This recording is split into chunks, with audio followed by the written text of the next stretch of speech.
Ladies and gentlemen, welcome to another live recording of Should I Start a Podcast? If you're looking for the edited version of this show, you'll find it on Spotify, Apple Podcasts, and Google Play, all your favorite podcast players. My name is Ronsley, and today I have a legend in the house, one of those Mount Rushmore faces of podcasting that I talk about. He's one of them, and it's surprising that I haven't interviewed him before. We're going to get into the meat and potatoes of advertising on podcasts, networks, how to create podcast networks, and podcast live streaming, which I've just gotten into. And Todd has been doing this for a while.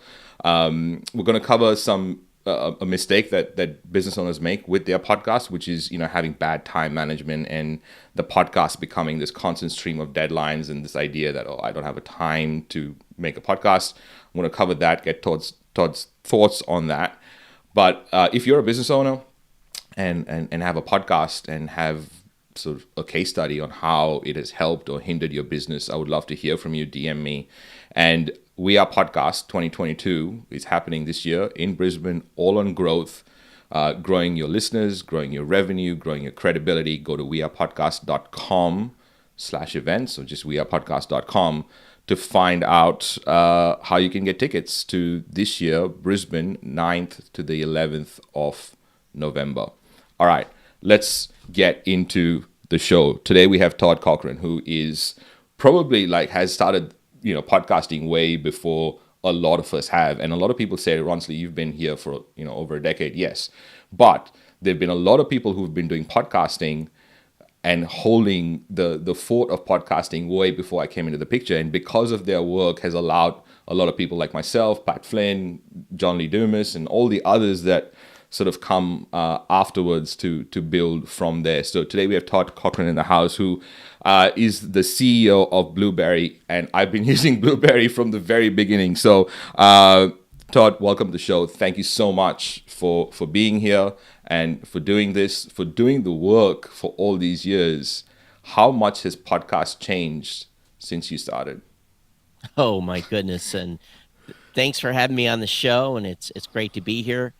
Podcast has changed dramatically. We had no hosting. We had no way to create RSS feeds. It was all just kind of made up and on the fly in the beginning. And that's why everyone was pretty much a nerd or a geek that did podcasting in those early days, because it really was put together with, a spot ties. We really had to try to figure out what we were doing. And of course, now today, it's easy. You can start a podcast really almost instantly. But yeah, it's a long, long road since October of 2004. So I'm facing 18 years here in about 2 weeks, which is crazy. Wow. Congratulations. Do you feel pod fade at all? No, I don't, and that's kind of one of those things. The show I started out with, Geek News Central, has got 1,600 plus episodes in it. And I keep telling my audience, whenever it no longer is fun, I'll quit. And so far it's still fun. Yeah. And of course I do a lot of shows within the podcasting space itself on podcasting, but the main show is still going. So let's talk about the shows for a second, just for the audience and context. So what shows are you currently running, and how much work goes into creating those shows? Yeah, the primary show, Geek News Central, which is the Genesis show, it's twice a week, and I do have a producer that I pay now, but for years I did it all by myself, start to finish, probably 3 to 4 hours to put an episode out. And then I do the new media show with Rob Greenlee. It's a competitor over at Libsyn. Yeah. And I've been doing that for 10 plus years. And it's at newmediashow.com. And we do audio and video with that. And it's once a week. And then I do Podcast Insider, which is an internal show, basically the show for the business at Blubrry. Yeah. And again, that's once a week. So I'm doing 4 episodes a week. And the Blubrry one's handled by our pro team, but everything else is on me. But I'm unique in the space. I don't edit. So that saves me a significant amount of time. I've got so much to cover in what you just said. Let's talk about the no editing part. You mentioned you have a podcast producer. You mentioned that there's a team. most people would think that, okay, I have a podcast producer that's probably going to do some editing. So what's the roles involved, and how do they process your recording? I'll come back to how you record, but how does your team process, or how do you process once the file is recorded, or once the interview is done, or the show is done? Yeah, for Podcast Insider, the Blubrry Pro team takes that audio file and does edit. And Got it. that's the show that I just hand off. But so far as Geek News Central and the new media show, really, I cut the ends. So I make sure I'm at the start and stop. Yeah. And I do use a phonic to do some leveling of the audio and create it to an MP3 and publish. It's really as simple as that. But there's a method to the madness. I've been doing live for a long, long time. So you have to be better prepared doing live. So it's one of those situations where you do the work up front, get the great audio chain, get yourself prepared to do a podcast. There's less editing at the end. So, be honest with you, if I had to edit, I still wouldn't be doing it. But I know that's not for everybody, and I think a lot of people have to have their shows edited or they can't live with it. But I've just learned over this amount of time, it is what it is. Yeah, I mean, I think a lot of us probably, and I suggest everyone edit only because we are business owners becoming podcasters, still learning to be podcasters, even though, doing it for so long. I still feel like I'm new. And while you've been doing it for a while, this is your space. It's very different to someone who's just come off the rank and Absolutely. and starting a podcast. So I think the context is really important for someone that's starting off new, or even has like even 100 episodes down their belt. It's very different to the kind of reps that you've done. Well, it's for sure episode 10 didn't sound like 50, and 50 didn't sound like 100, and 100 didn't sound like 1,000. So it is for sure. Once you find your voice, you'll find that if you do edit, you'll have to do less editing. You just get that rhythm down, that battle rhythm. And I think in the early days, though, if you have no on mic experience, you are going to be forced to edit some. I want to talk about the podcast for Blubrry because it's very specific. It's like, this is a podcast for the business. How do you conceptualize it? How do you put it together? And then how does it return for Blubrry as a company? That is a show that we have an outline for. It is basically, we've got a Google Doc that we work from. The format is the same every time, and we may change a piece here and there. We basically have a format of how we're going to talk about things and in what order.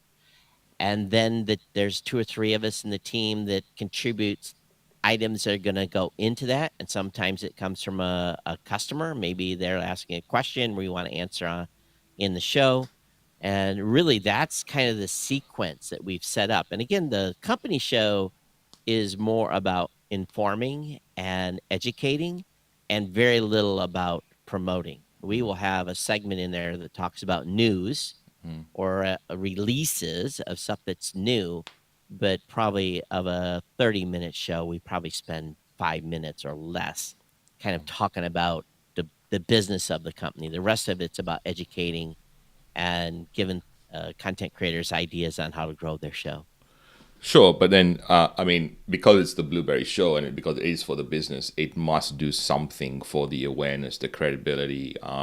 You're looking to grow the client base. How does that all work into the business model? Ultimately, the content is published, and then the social team takes over and promotes it. They'll run Facebook ads, they'll run Twitter campaigns, they'll do Instagram posts.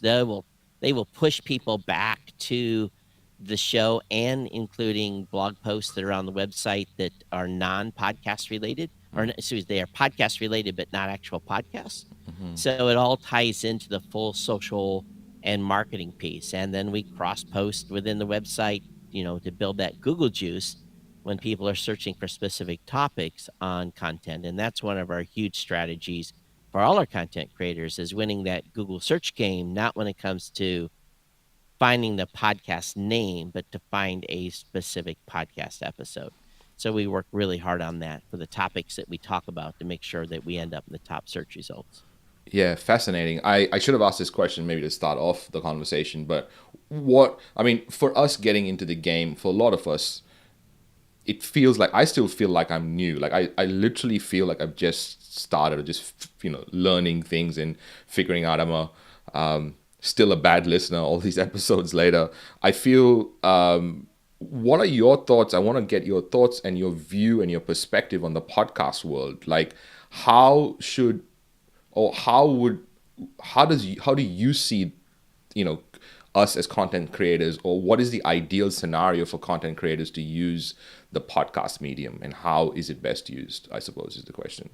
Well, I think every content creator is different. And the question I often ask creators is, what's the goal? Is the goal to build authority? Is the goal to have a business funnel?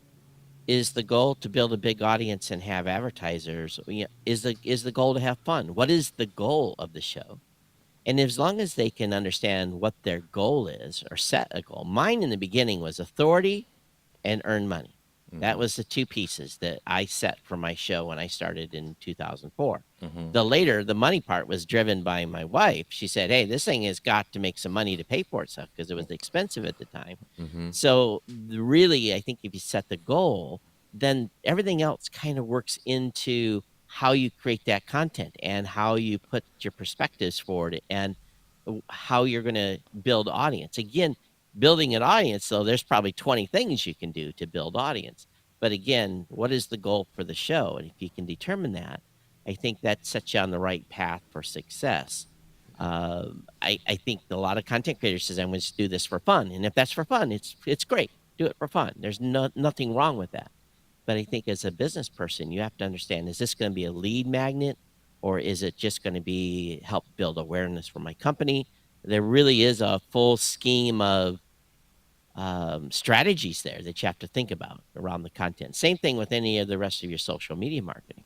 Yeah, yeah, and I feel the best thing about a podcast is that it feels like it's easy to do, and the worst thing about a podcast is that it's easy to do. So it's just you see people creating just the audio piece without getting the whole concept together, and just starting with the goal in mind would be. And do you see that a lot of people start with the goal of, I just want to serve, because they're not getting to the root cause of what they're really doing the podcast for?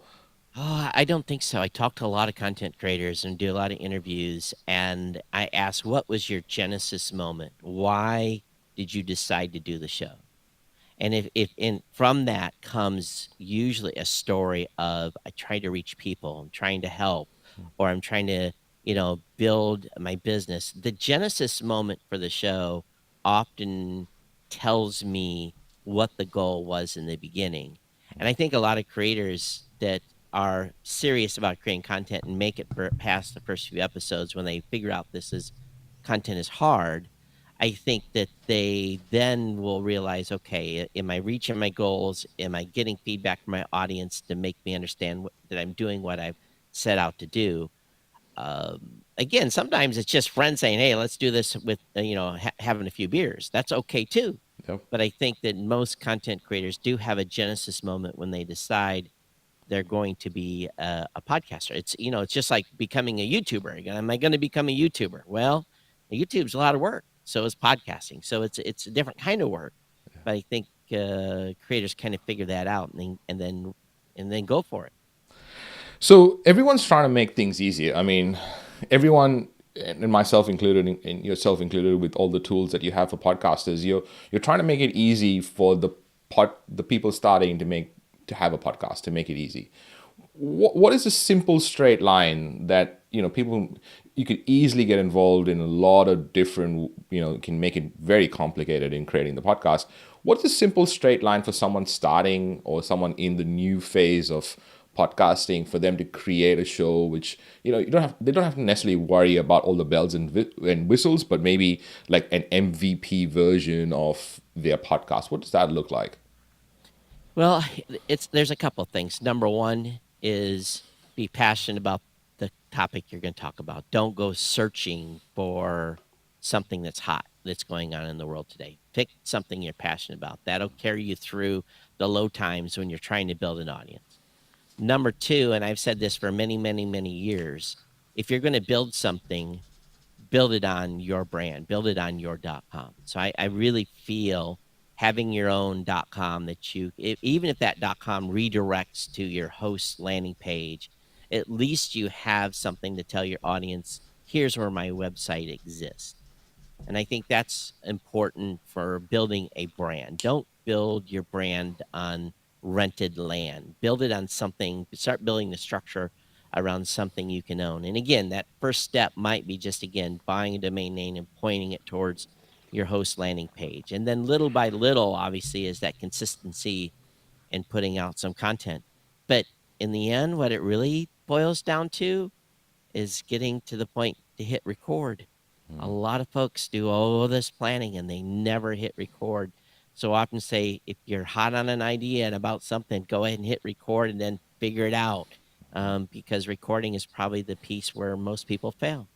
Yeah, fascinating. Because it could be as simple as just teaching people to be comfortable with recording, and then the rest of the stuff will happen. It probably is the most basic rep as a podcaster. So I've been trying to break down podcasting. Like, for example, if someone wants to run a marathon, there's a training plan, right? You just download the training plan, and it doesn't matter if you start on the couch or depending on where you're at.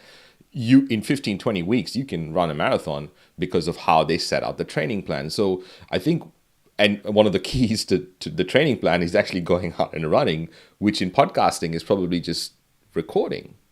Yeah. And again, you're never going to be happy with that first episode. Matter of fact, you're probably going to hate the first episode. You probably hate the first 10 episodes. So, take those first 4 or 5 episodes kind of to get your feet wet and figure out what your format's going to be. And then use family and friends to get that initial feedback before the real audience shows up, But I think the key here is really just to get started. And again, if you have that goal of where you're headed with the show, I think it all falls together. It's just kind of like writing a book. If you write an outline, the rest of the book writes itself. So the same thing with a podcast. If you write the outline of the format of what the show is going to be, and that can just be 5 bullet points, the show then will kind of create itself based upon the bullet points. Now, you're still going to have to do the other stuff, and you'll graduate over time. You'll start out at kindergarten, and then finally you'll get your PhD. But again, it'll take time to progress through those stages, and that's when you can refine the art and find your voice. And unless you're famous, unless you're well known, and you hire a big team to help you launch, the majority of content creators are doing this by themselves. They're an army of one. But I think ultimately, if you can find people to help you get your show off the ground, that's always advantageous too. So you don't have to scratch your head on all these mundane things that maybe you should do or shouldn't do. Right, 100%. Let's get into podcast advertising, because a lot of people get into podcasting thinking that the first step is to advertise, get a sponsor, and maybe it is. I'd love to get, first of all, your view on podcast advertising in general right now in 2022, and what are the different ways that we can go about getting advertisers to sponsor our podcast. The money piece of podcasting is one that I speak about a lot. I spent some time last week probably speaking an hour and a half just about programmatic advertising. That's one type of podcast advertising. But when it depends on the stage you're in. And the thing you have to think about making money for your show is, no matter what, if you're going to be getting listener donations, if you're going to sell merch, if you're going to have a traditional sponsor like you hear on host read ads, all those require some volume.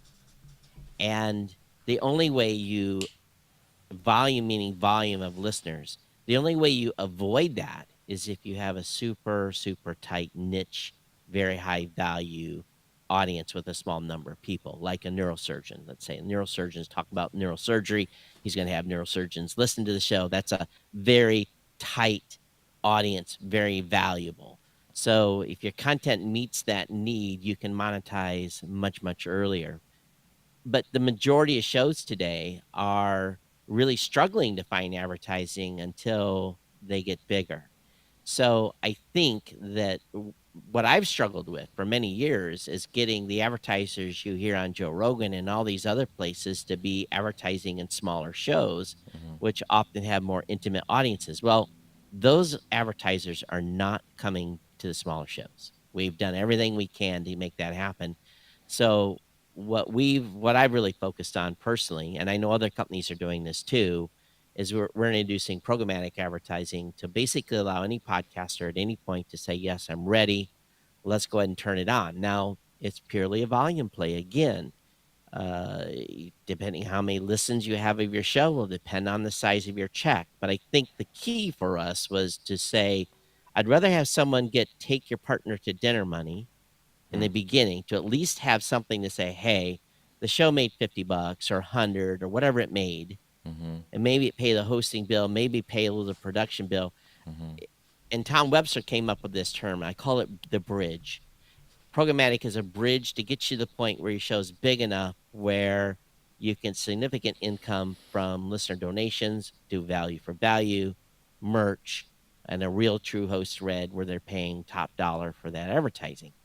I think we all want to be rewarded for our work. I wanted to be. I spent a lot of blood, sweat, and tears into this thing, and I wanted the show to make money.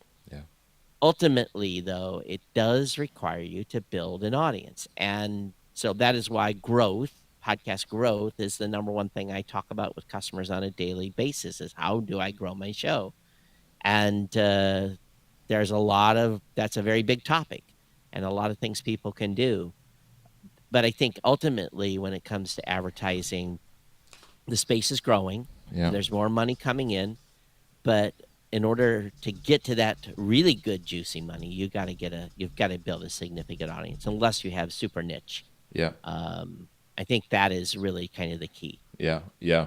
I want to get into podcast growth. Before that, I would love for you to just touch and give us an overview of what programmatic advertising looks like and how does someone think of that. So what does that mean and what does that look like for someone that is, say, hosting on Blubrry, Libsyn, or any other of the other platforms? Yeah, programmatic is simply you flip a switch and you say which categories of which categories of ads you're willing to take. For our initial rollout, we excluded 7 or 8. We excluded liquor, gambling, CBD, some initial categories just to get out the gate. But ultimately, podcasters will be able to pick the categories that they want to exclude. And then you really have no other say in what's being run on your show. It could be a Microsoft ad one day, Geico the next. It could be a local car dealer if it's a geo-targeted ad. It really runs the gambit. But the main thing is true programmatic advertising can change second by second, hour by hour, region by region. What someone will hear in Australia, they will not hear in California. That type of a mix. So, and with that, the CPMs are lower. We typically are seeing around $10 to $15 CPMs, and the CPM is basically the M is a mule, and long terms that means 1,000 listens. So, but I've told our content creators, hey, this could be 5 to 15. Again, depends on the time of the day, when the person's listened or downloaded the show, where they're at. There's lots of variables. But the goal is to be in the 10 to 15 range on programmatic. But the main thing is set it and forget it. Just keep on doing your show. It's dropped in as a pre-roll, meaning it comes before your content, 30 seconds before your content, 30 seconds after, nothing in the middle. At least with us, we're not doing any mid-rolls with programmatic. And you just wait for the check to arrive. And I think from that standpoint, the content creator can continue to focus on creating content. They don't have to worry about becoming good at doing a host read and being the point where they're ready to earn, an ad with HelloFresh or whatever company comes to them. Yeah. Yeah.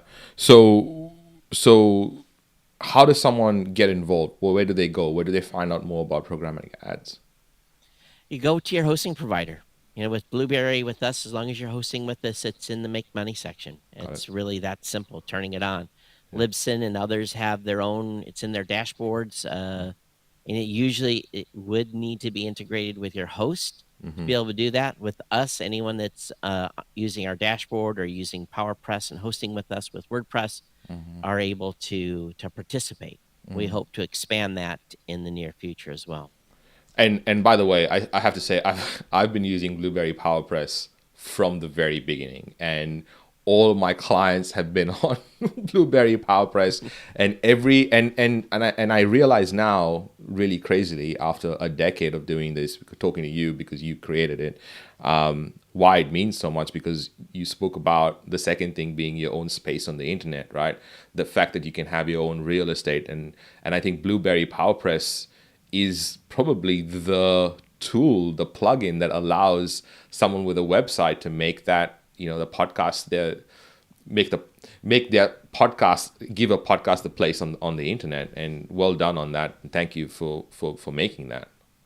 It's definitely the easiest on the WordPress PowerPress combination, and basically you can power your own website with the plugin. Now, if you have a Squarespace account or Wix, don't worry, we can still cover you there as well, and it still covers the same function of having your own .com. So don't think you have to have a WordPress site. Most of the hosts will integrate with any type of .com per se, but it definitely makes it easy when you can just write your blog post, upload and publish right in your website, and you don't have to go anywhere else. It saves time and money. Right. And yeah, you want, and you have this like your RSS feed is built from your website, which is very different to it being from Libsyn or anywhere else. Huge fan of Blubrry PowerPress, I have to say. So I thank you for making it. Let's talk about podcast growth. You mentioned this a few times, and you did say that there's lots of things that us podcasters can do to grow, and it would be stupid of me to not, because it was not on my plan, but it would be stupid of me to not ask the question. So what are the different ways, and what are probably the lowest hanging fruit that we should look at when it comes to podcast growth? Number one, podcasts are still mostly discovered by word of mouth. So by simply asking within your show to please tell your friends, family, people, the people that you think would love this show, tell them about the podcast. Number one, that's basic. And you should ask every episode for your audience to share the show on social, tell people about it, tell them about the episode if they loved it. That's number one. Number two, and I'm going to kind of run home to mama here a little bit. Number two, a great episode title. You record for your audience, you write for Google. So when I mean by writing for Google means if you've talked about a specific topic in your show that you think people are going to search Google for, you make sure you write the episode title in the words that someone is going to search on Google for. And you back that up with a paragraph of reinforcing content on your post, and then any other information that goes along with it. Then, if you've talked to someone like me, you say, hey, Todd, I have posted this new episode. It's on my website. Here's the link. Please have your team, or please link back to this via social, via your own website, link, and get that backlink coming in to reinforce that says this article is very, very important. Because again, the battle is not necessarily in discovering a show name. It's in finding the show content. And then if you get those couple of basic things done, number one and number two, then you got to add in all the other stuff, the social, the reach out to media. You're getting up ready to hit episode 50, reach out to local TV and radio, go to events where your audience is and meet them, hang out where they are. Whether that is on some social platform or in person, do meetups. I mean, there's just this whole litany of list of things you can do, and you don't need to do it all in one day. Just go after stuff little by little, and I think that you'll build a nice strategy to driving audience. My show, the reason I've been able to hold the same sponsor since June of 2005 is purely because I have enough people coming in because they found the website. They said, oh, there's a podcast here. Let me follow, subscribe. There's enough new people coming in the front door as people are leaving out the back door to keep the sponsor numbers happy. But it really is about trying to continue to add bodies to the show on a weekly basis. And you don't have to have this big, huge line. You have upwards line. You have to have just, a decent growth rate. Yeah. Everyone has challenges growing, but it's one of those things. It's a grind. You have to work to do it, Yeah. Wow. and I'm, great content, and great content. which is probably the basis of everything, right? Just Yeah, having the great right. content, and it's fascinating for someone who has been in this space and is a podcaster by trade, that you assume that everyone is going to have great content, and that's the basis for everything. Well, not everyone has great content. That is for sure. That But is. I think it's gotten a lot better over the years. I think it really has. I listen to brand new shows every day, and I'm like, wow, I'm amazed. I wish I'd have had this type of talent in the early days of podcasts. So most people would think with that, hearing that statement, that nowadays you listen to podcasts and you're like, oh, there's so much talent that there's a lot of editing happening. Is that the case, or is how are they creating this content that is so engaging? And what is the changes that are happening right now?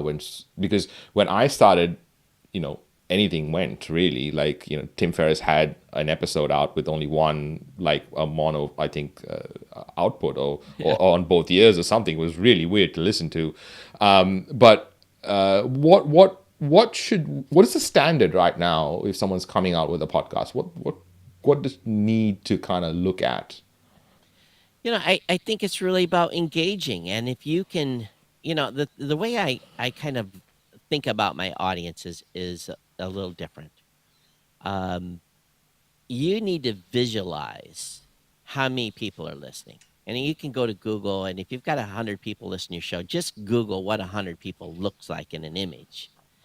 And and if you're getting ready, if you approach your show in the same way you would as if you're going to go up and do a public speaking at a gymnasium in front of a bunch of high schoolers, you would probably have a different approach to going to talk to that live audience than you would do your show. But the question is why? Why is there a different approach? You want people to lean in, you want them to listen, you want them to pause, you want them to be, you want them to actually stop work if they're working and have, maybe they press the Z on their keyboard and they've got 3 lines of Z. You want them to stop and listen. So I think really the key is lean in and engage them and make sure you're talking to them, not about or around them. And I think that really makes a huge, huge difference. Shows that draw me in, I feel like, even if it's a conversation, I feel like I'm being spoken to. I I I I I resonate with this, and when you do that, you're going to find success. But again, I think it's about visualizing the audience. It really, really is. Wow. Doesn't matter if it's 10, 1,000, or 100,000. It doesn't matter. Yeah. That visual, or imagine someone sitting in the room with you, listening to you. Again, your perspective and how you present is going to be a little different. Yeah, the delivery is so vital, and I love that visualization aspect, because there used to be a time that I drove 3 hours to speak to 3 people I didn't know, and then after having a podcast, taking for granted 100 listeners, which we do all the time. So the perspective of what 100 people listening looks like is huge. Thank you for that. Let's get into podcast networks. I feel like it's a topic that is not covered a lot in the podcast world.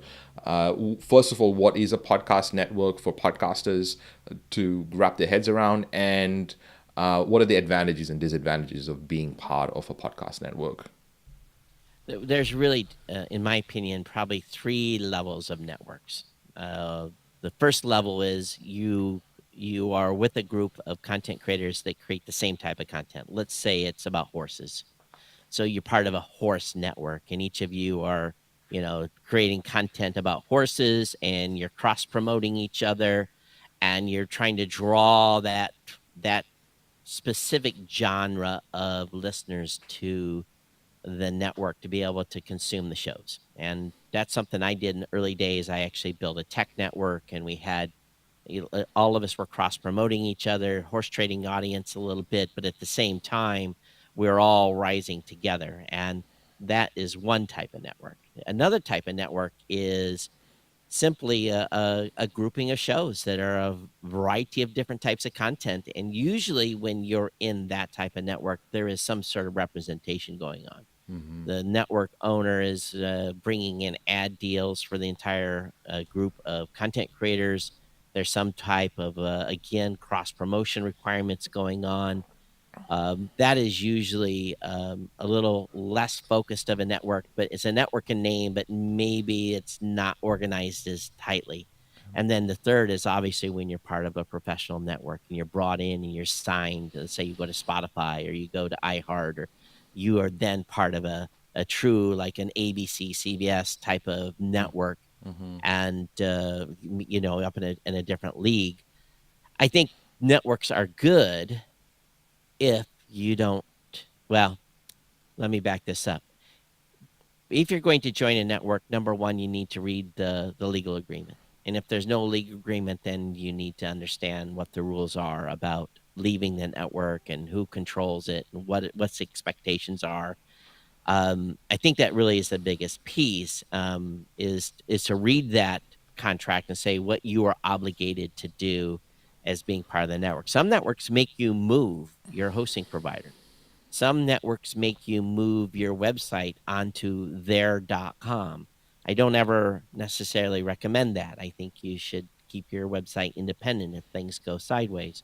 And you need to make sure that no one ever has the ability to completely own your show. Maybe you're under contract for a year to create content for the network, but when they make you sign that type of a contract, usually there is a monetary reward that goes along with it. So I guess the main thing is if you're going to join a network, read the legal agreement, make sure you understand what you have to do or how you can get out of it. And make sure you like the people you're working with. I think that's another thing too.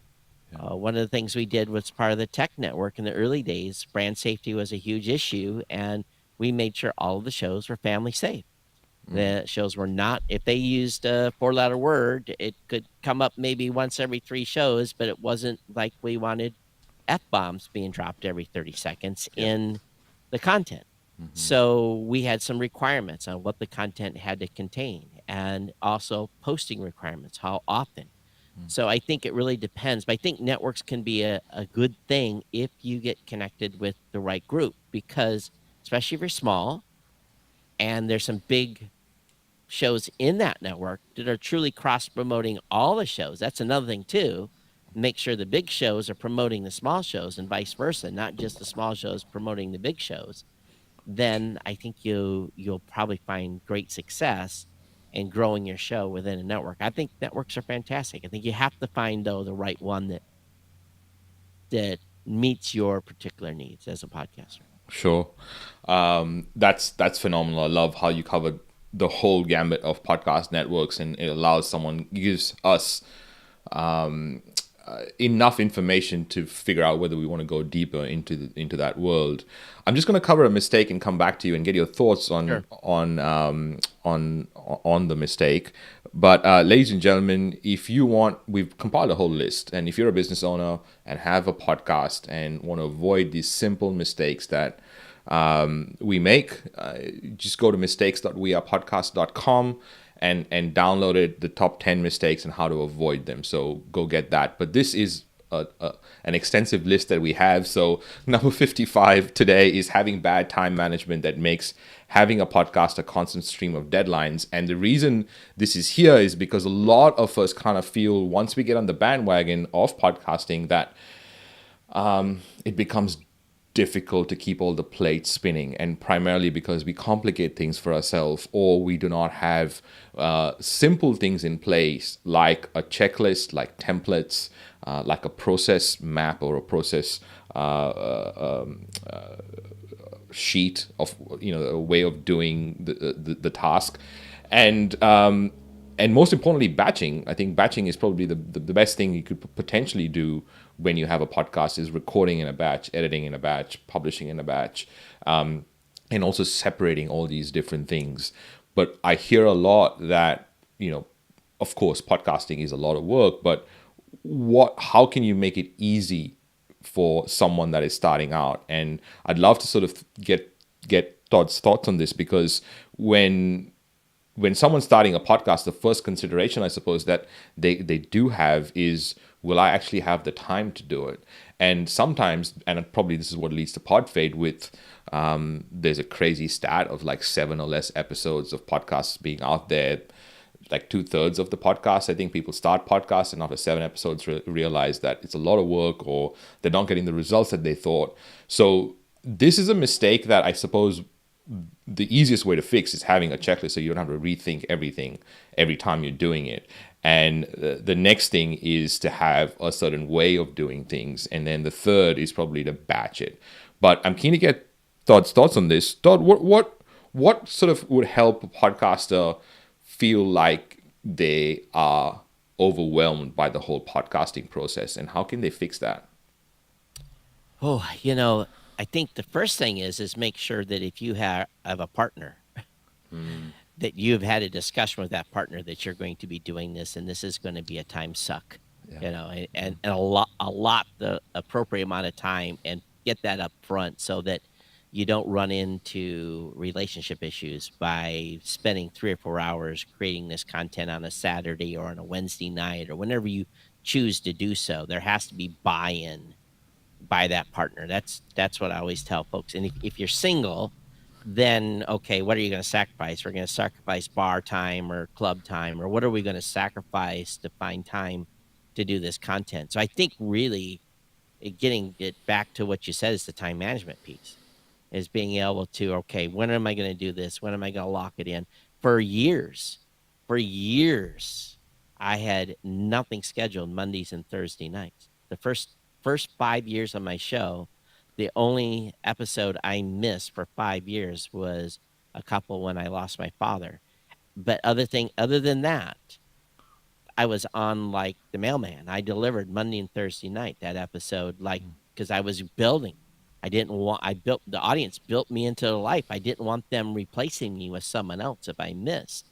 So this is why I think it's important to really lock in that schedule. I think that's a big key. Yeah, and I love that you mentioned that part of not wanting to lose the audience, because I don't think that first-time podcasters are thinking of that. For example, they're not thinking that their podcast needs to be part of the regular programming of their listener. And then once they lose that, it's so hard to get them back. Especially if you're new. Now, if you educate your audience and say, okay, listen, we're going to do 20 episodes and then I'm going to take a month off. Yeah. And you're projecting that, you have a better chance of not losing that audience, and they know what to expect. But I'm a big fan. If you're doing season 1 ends on Friday and season 2 begins the following Monday, at least for the first 2 years. And boy, content creators hate it when I tell them that. But when you're new and you're not Oprah or you're not a celebrity, you've got to put the content out, because people build you into their lives. Yeah. You got to do the reps. The reps are so important. Without the reps, they don't it doesn't turn out. That's right. Let's talk about podcast live streaming. It's crazy because I've done so many interviews, and I've done the interviews always in this silo of Zoom or Squadcast or Riverside or whatever platform, Skype at one time. Used to be a thing. That's crazy. Sure. And then I started doing them, online first, and then I very clearly remember doing my first in-person interview. Very different, and I couldn't look at the screen. I was like trying to make eye contact. It was very different to doing this interview that I always had practice doing. And by that time, I'd done like 70 interviews online, and my first, so that was very different. And then the biggest change I've had was in 2020 when I joined Clubhouse and started to do live audio rooms, which was fascinating because there was a group to moderate, and there was a group of experts, and there was a group of people asking questions, and there was like only one talking stick, one microphone. Fascinating. Loved the learning curve and loved learning that process. So taking all of that into my live streaming now, and rather than record in a silo, recording in this fashion that people would not know, right? People potentially would have not known that I've interviewed Todd until January, as opposed to now everyone's like, oh, you interviewed Todd, it's going to come out in January. So different. Let's talk about when you started live streaming. What was the thought around it? How are you doing it now? Has it changed? And what is the intent? Like, how do you start your live stream? What are you thinking about when you're doing it? Yeah, so I think I've been streaming now for 12 years. Wow. And yeah, in the early days, it was Ustream, and we had Blip, and there was, some solo. It was like iJustine. It was just, there was kind of some weird stuff in the early days. And there was one reason I did it, and it was because I was recording my show at 8 o'clock at night in Hawaii, 2 o'clock on the East Coast, 11 o'clock Pacific, and I was bored. I was doing a solo show and I wanted some company. So I figured if I do a live stream, there's going to be someone in the chat room that's either going to be harassing me or commenting or something. So that was my real original idea of starting to do live. But from that, I learned some very valuable lessons. Number one, I became a much, much better content creator, much better, because live, you don't get a second chance. It's you can edit it later, but it's harder to edit, especially if you're going to put it out as a video podcast like I was, because I had it still exists as a true video podcast. But you become a better podcaster from a being prepared standpoint. Number two is doing a solo show live is a lot different than doing what we're doing right now, because you can go back and forth, you can switch views. For me as a solo, I had 3-4 cameras, I was changing views, but still, why would they watch me? Well, 30% did and still do. 70% like to listen, 30% like to watch, and not all like to watch live. Some like to watch on demand. So in those early days, it was just one destination. As we've moved forward and the tools have gotten better, I use a service called Wowza. I restream. There's another company called Restream.io. Yep. There's lots of companies out there now that are taking a single stream and they will distribute it to everywhere. So now I'm on Twitch. I'm on Twitter. Matter of fact, I don't think I'm supposed to be on the Twitch at the same time as YouTube, but shh, don't tell anybody. So I'm on Twitch, Twitter, Facebook, and YouTube Live. Yeah. So I think I'm 5-6 destinations, a couple of different channels. And really what it was again, at that point, was again trying to build awareness, having fun doing the live, getting a little interaction. But ultimately, in the end, when the live went down, just like you, I post-processed the audio and video and put them up as a podcast, and they're released for that other rest of the audience that wants to consume it on demand. I think it's been fantastic. Now, I do not have a successful YouTube channel. I have 3,000 subs, something like that over there. Yep. Get 20, 30 views on YouTube. Yep. I get maybe 300-400 views on Twitter, maybe 100 on Facebook, handful on Twitch. So, but the key is, again, it's about discovery, about people watching the show. For me, it was about the interaction and interactivity. That was really the primary reason for doing live. And I think live today is going to be an integral part of creating podcasts. I think it's you get 3-4 people together, and let's say everyone takes a little time and makes their background look good. Yeah. And not necessarily sitting in their kitchen, which is okay too if you got a cooking show. But as long as it's something interesting and some activity, I think people are going to have a lot of fun with it. And the tool, and you have no idea how much money I spent. I spent a lot of money to stream in those early days. Now with software like OBS, and you can stream on Zoom or StreamYard, it's very inexpensive to stream now. And very easy as well. Like, it's become Easy. very, very easy. I mean, OBS it requires a level of tech. It used to. Even OBS is becoming more user friendly. So there's a lot of changes. But StreamYard and other, a lot of people are even streaming on Zoom, and I don't necessarily recommend streaming on Zoom, but some folks do. You've got the ability with Riverside to do stream. I mean, it's just there's a lot of options out there. I think you're using Ecamm, lots of different ways to stream. Yeah, I'm using Ecamm and through Restream. So Restream Yep, allows the guests to add their channels, which is the huge advantage of this. And not only that, I'm adding all my channels, and it allows the guests to do so as well, which is this really cool way of socializing the sure. content. I want to wrap this up and kind of like ask you some of the tips and tricks that you might have for us podcasters in 2022. Like what should we be knowing about? What are the things that we can take advantage of because you're in the space and you live and breathe the space? It's a great time to be a content creator, and here's why. The number of episodes being created by content creators right now every 30 days is down by 25% since April. Since the pandemic is over, the amount of content being created has decreased because people are back to baseball games, football, life, gymnastics.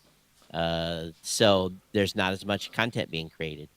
So there's probably 350 to 400,000 shows are putting out a new episode uh, every month. So you've got less competition out there now to grow your show. And so you have less earballs to compete with. Kind of Yeah. a weird term. But and if you break that down by category, it's even fewer. So it's a great time to be a content creator, to be pushing the content and going. But I think the most important thing is turn the mic on, be passionate about your content, engage your audience, and lean in and really focus on creating great content. And again, the only way you can learn to create great content is by repetition, not doing the reps, knocking out the episodes, and keeping that energy up. I've got to the point now where, as an example, last night I was planning on doing an episode, but I was in an event about an hour and a half from here. It wrapped up quick later than I thought it was. By the time I got back, I was toast. So I decided no episode because I wasn't going to put out a bad episode from an energy standpoint. So, if you're sick, reschedule or get one in the can before, have a backup plan for life. Or drink that Red Bull and get that energy up, or whatever your favorite energy drink is. Right. My poison's Red Bull. I can see that in the background. Todd, thank you so much. Where can someone find you and your work, and what's the best place to connect with you? Yeah, it's easy. I'm Todd at Blubrry. That's Blubrry without the E's because we couldn't afford them. Blubrry.com. I'm on Twitter at Geek News. I'm all over social and Facebook. Definitely come over to blubrry.com. Check out what we have going on. We've added a whole bunch of stuff. We've rebuilt the platform from scratch over the past 2 years. Added closed caption, a whole bunch of cool new stuff.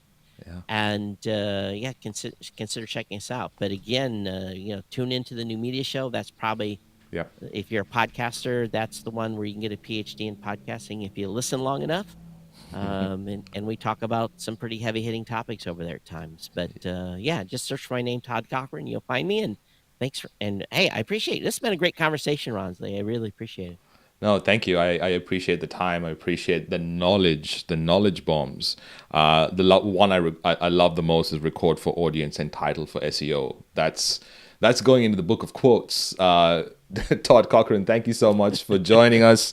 It's been an absolute pleasure to meet, for me, one of the Mount Rushmore faces of podcasting. I coined the term when Dave Jackson was in Australia, that when I introduced him, I'm like, he's the Mount Rushmore face of podcasting. And since then, I've kind of made him the Gandalf of podcasting, and then added a few more people's faces to the Mount Rushmore face of podcasting. So thank you for doing this. Thank you for all the work you've done before. I appreciate you and all the work that Blubrry has helped me achieve. So thank you, thank you, thank you.